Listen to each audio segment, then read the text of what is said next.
ಈಗ ಬೆಂಗಳೂರಿನ ಮತ್ತಷ್ಟು ಸುದ್ದಿಗಳಿಂದ ನೋಡ್ತಾ ಹೋಗೋಣ ಕ್ವಿಕ್ ರೌಂಡ್ ಅಪ್ನಲ್ಲಿ.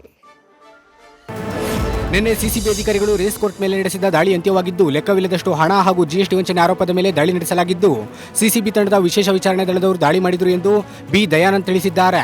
ಇನ್ನು ಅಧಿಕೃತವಾಗಿ ಬೆಟ್ಟಿಂಗ್ ಆಡ್ತಾರೆ, ಅದರ ಜೊತೆಗೆ ಅನಧಿಕೃತವಾಗಿ ಕೂಡ ಬೆಟ್ಟಿಂಗ್ ನಡೆಸಲಾಗ್ತಿತ್ತು.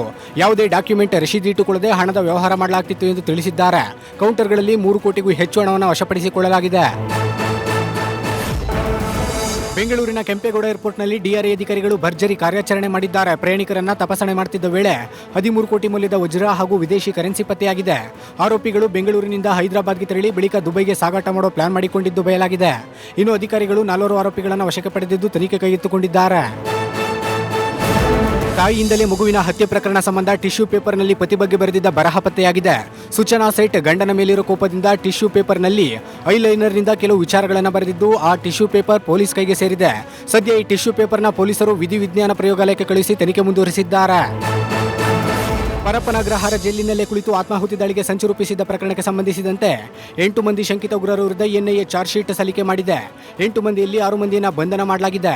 ಆರೋಪಿಗಳೆಲ್ಲರೂ ಪಾಕಿಸ್ತಾನ ಮೂಲದ ಭಯೋತ್ಪಾದಕ ಸಂಘಟನೆ ಲಷ್ಕರ್ ಎ ತೊಯ್ಬಾದ ಸದಸ್ಯರಾಗಿದ್ದು, 2017ರಲ್ಲಿ ಪರಪ್ಪನ ಅಗ್ರಹಾರ ಜೈಲಿನಲ್ಲಿ ಒಟ್ಟಾಗಿ ಸೇರಿ ಆತ್ಮಾಹುತಿ ಬಾಂಬ್ ದಾಳಿಗೆ ಸ್ಕೆಚ್ ಹಾಕಿದ್ರು.